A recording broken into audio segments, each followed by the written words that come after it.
صحیح بخاری میں آتا ہے جب نبی الاسلام کی وفات ہوئی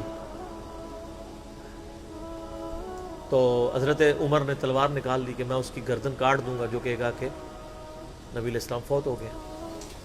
ان کا یہ عقیدہ تھا کہ جس طرح موسیٰ علیہ السلام 40 دن کے لیے کوہ طور پہ گئے، نبی علیہ السلام بھی ڈورمنٹ پوزیشن میں چلے گئے، واپس آ جائیں گے، کیونکہ انہوں نے نبی علیہ السلام سے سنا تھا کہ رومن اور پرشین امپائر گرے گی، تو وہ یہ فورس ہی کرتے تھے ابھی تو کیسرو کسرا کی جنگیں ہم نے لڑی نہیں ہیں، تو حضور اس سے پہلے کیسے دنیا سے جا سکتے ہیں؟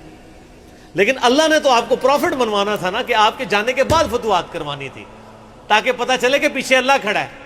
اپنی زندگی میں تو بڑے بڑے بادشاہوں نے فتوحات کی ہیں، نبی علیہ السلام کی تو دعوت کا کلائمیکس حضرت ابوبکر اور پھر حضرت عمر عثمان و علی کے دور میں جا کے ہوا ہے، جبکہ عرب قبائل بھی مرتد ہو گئے ہیں، تب بھی اللہ کے پیچھے سپورٹ تھی۔ والذی ارسل رسولہ بالہدی ودین الحق لیظہرہ علی الدین کلہ ولو کرہ المشرکون، اللہ نے اس کو دین کو غالب کرنا تھا۔ تو بخاری کے الفاظ ہیں، حضرت عمر نے کہا میں اس کی گردن اتار دوں گا۔ حضرت ابوبکر آئے، انہوں نے حضرت عمر کو دیکھا، اگنور کر کے سیدھا حجرہ عائشہ میں گئے، نبی علیہ السلام کے مبارک کفن کو ہٹا کے آپ کے ماتھے پہ بوسہ دیا اور کہا یا رسول اللہ آپ پہ 2 موتیں جمع نہیں کرے گا، ایک موت تو سب کے نصیب میں ہے، اب تو ہمیشہ کی زندگی آپ کو اللہ نے آخرت کی دے دی ہے۔ اور پھر باہر نکلے، حضرت عمر کو کہا کہ عمر بیٹھ جاؤ، حضرت عمر نے بات نہیں سنی، تو حضرت بکر ممبر کی طرف چڑھے، ممبر پہ چڑھے اور لوگوں سے کہا کہ عمر کو اس کے حال پہ چھوڑ دو۔ حدیث کے الفاظ ہیں کہ لوگ حضرت بکر کا ریگارڈ باقی اصحاب سے زیادہ کرتے تھے، حضرت عمر کو تنہا چھوڑ کے لوگ حضرت ابو بکر کی طرف متوجہ ہو گئے۔ پہلے وہ جو سارا میلہ ان کے گرد لگا تھا شفٹ ہو گیا، تو انہوں نے حمد و صلات کے بعد انہوں نے کہا اما بعد فمن کان یعبد محمدا فان محمد قد مات۔ سر کلیجے پہ کتنا بڑا پتھر رکھا ہوگا حضرت بکر نے جملہ بولتے ہوئے کہ جو محمد کی عبادت کرتا تھا وہ جان لے کہ محمد کو موت آ گئی ہے۔ ومن کان یعبد اللہ، اور جو اللہ کی عبادت کرتا ہے وہ جان لے ان اللہ حی لا یموت، اللہ زندہ ہے، اللہ کو کبھی موت نہیں آئے گی۔ کیا توحید کی تعلیمات ہیں! حضور کی میت کے اوپر حضور کے فضائل نہیں بیان ہو رہے، توحید بیان ہو رہی ہے۔ Point to be noted. کیوں؟ سر پہلے نہیں انسانیت نے رسک لیا، دنیا کا سب سے بڑا شرک ایک پیغمبر کے نام پہ تو کھڑا ہوا ہے، عیسیٰ ابن مریم کے نام پہ۔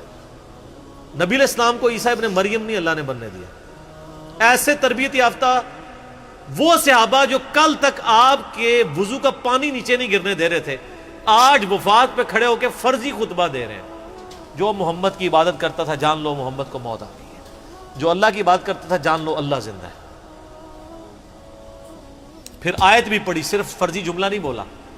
آپ تو کہہ رہے ہیں شرک ختم ہو گیا، حضرت بکر جب شروع نہیں ہوا تھا اس وقت بھی کہہ رہے تھے کہ نبی علیہ السلام کو کسی نے خدا نہیں بنانا، کیونکہ بخاری کی حدیث ہے، دیکھنا میری شان کو اس طرح بلند نہ کرنا جس طرح عیسیٰ ابن مریم کو لوگوں نے کیا۔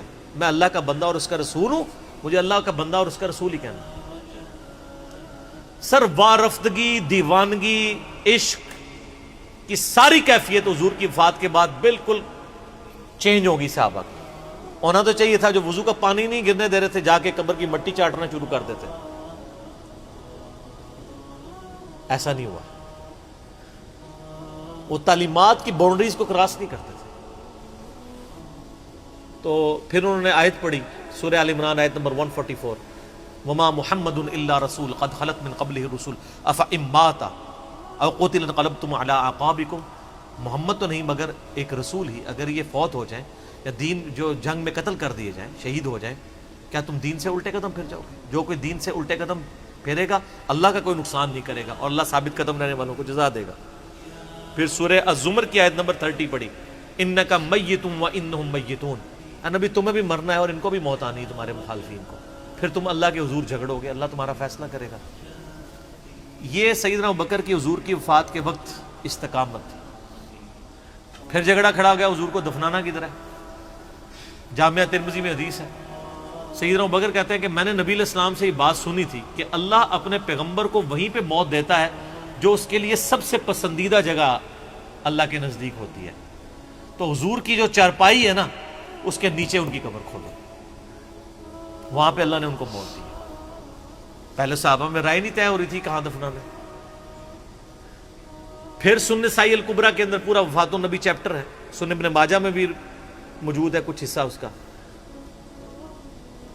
پھر لوگوں نے پوچھا کہ نبی علیہ السلام کا جنازہ ہوگا؟ انہوں نے کہا ہاں ہوگا۔ اسی طریقے سے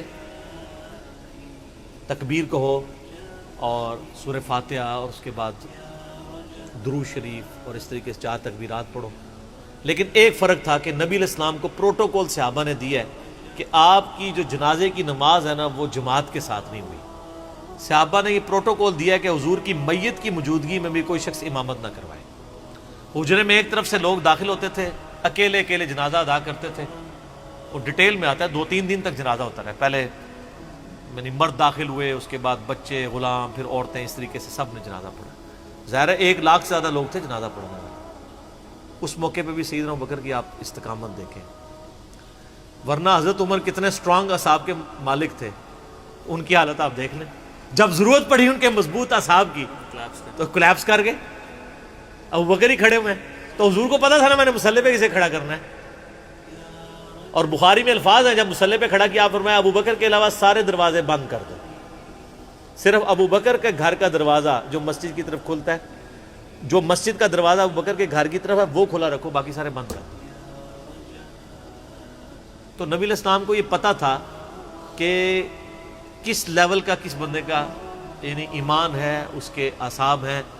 اور بخاری کے الفاظ ہیں، جب حضرت ابوبکر نے خطبہ دیا، حضرت عمر کہتے ہیں میرے پاؤں میرا بوجھ نہیں اٹھا سکے، اور مجھے یقین آ گیا کہ حضور فوت ہو چکے۔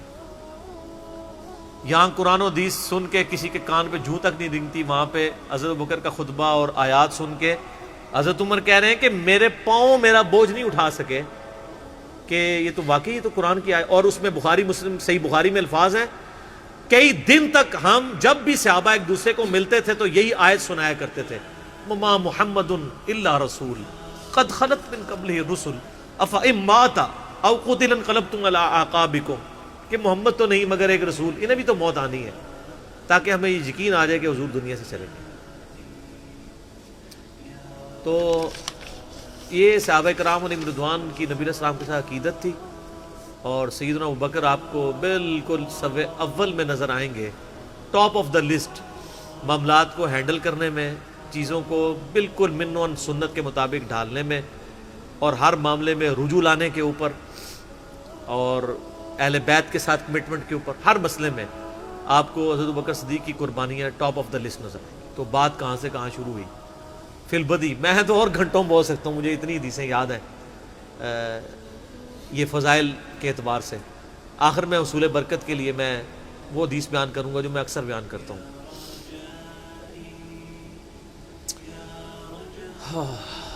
عبداللہ بن عباس رضی اللہ تعالیٰ عنہما کہتے ہیں، بخاری اور مسلم دونوں میں ہے، کہ سیدنا عمر کی میت رکھی ہوئی تھی اور لوگ آ کے ان کی میت پہ سلام پڑھ رہے تھے، اور اپنے اپنے انداز میں خراج تحسین پیش کر رہے تھے کہ اس شخص کی وجہ سے اسلام کو کیا عروج ملا۔ تو کہتے ہیں اتنے میں نے محسوس کیا کہ ایک شخص میرے پیچھے آ کے کھڑا ہوا اور اس نے میرے کندھے پہ یوں کونی رکھی، میری پیٹھ اس کی جانب تھی، اس نے کونی میرے کندھے پہ یوں رکھی، اور حضرت عمر کی میت سے مخاطب ہو کے کہنے لگا کہ اے عمر اللہ تجھ پہ رحم فرمائے، تو روئے ارض پہ ان لوگوں میں سے ایک شخص تھا کہ میری بھی خواہش تھی کہ میں ان اعمال کے ساتھ اللہ کے حضور پیش ہوتا، کہ اگر اللہ کے حضور پیش ہونے کے لیے مجھے بہترین اعمال چاہیے تو تیرے اعمال۔ ظاہر ہے جی رومن اور پرشین امپائر گھری ہے، کس لیول کا عروج، کیونکہ میں نے رسول اللہ صلی اللہ علیہ وآلہ وسلم سے بارہا سنا تھا، میں ابو بکر اور عمر داخل ہوئے، میں ابو بکر اور عمر نکلے، میں ابو بکر اور عمر نے یہ کیا، تو مجھے بڑی امید تھی کہ تم اپنے 2 ساتھیوں سے جا ملو گے، یعنی رسول اللہ اور ابو بکر کے ساتھ صلی اللہ علیہ وآلہ وسلم اور رضی اللہ عنہ۔ تو یعنی نبی علیہ السلام کے بعد سیدنا ابو بکر اور پھر حضرت عمر بھی وہیں پہ پہنچ گئے۔ تو مجھے نبی علیہ السلام کے اس فرمان سے لگتا تھا جس طرح آپ اپنی زندگی میں کہتے تھے نا، میں ابو بکر عمر، میں ابو بکر عمر، میں ابو بکر عمر، مجھے پتا تھا تم نے جا کے انہی سے ہی ملنا ہے جا کے، اور دیکھ لیں قبر بھی پھر ساتھ بنی دونوں کی۔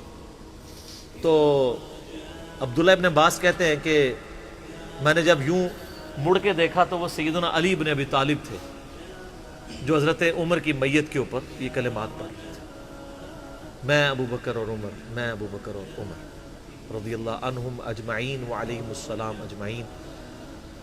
اللہ تعالیٰ ہمارے دلوں میں خلفائے راشدین کی محبت، اہل بیت کی محبت راسخ فرمائے رضی اللہ عنہم اجمعین وعلیہم السلام اجمعین، اور قیامت والے دن حوض کوثر پہ ان کے ساتھ محشور فرمائے، آمین ثم آمین۔